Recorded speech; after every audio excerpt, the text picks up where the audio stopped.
এটা হলো ফেনী দিঘির পার। এখানে কখনো পানি এরকম জীবন কখনো এসে নাই। এটা হলো দিঘির পার অর্থাৎ কোট মসজিদ সংলগ্ন।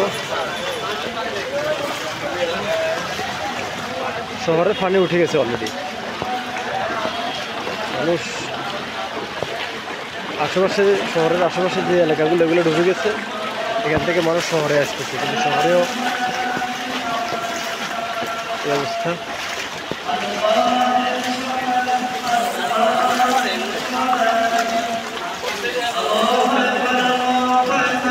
এটা হলো মসজিদ, তিনি কোট মসজিদে নামাজ পড়া হচ্ছে এবং দোয়ারও কথা হচ্ছে।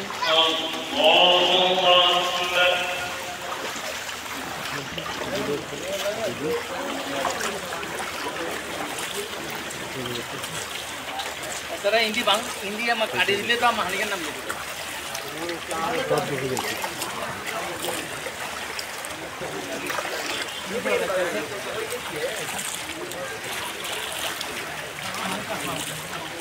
মাছ জায়গা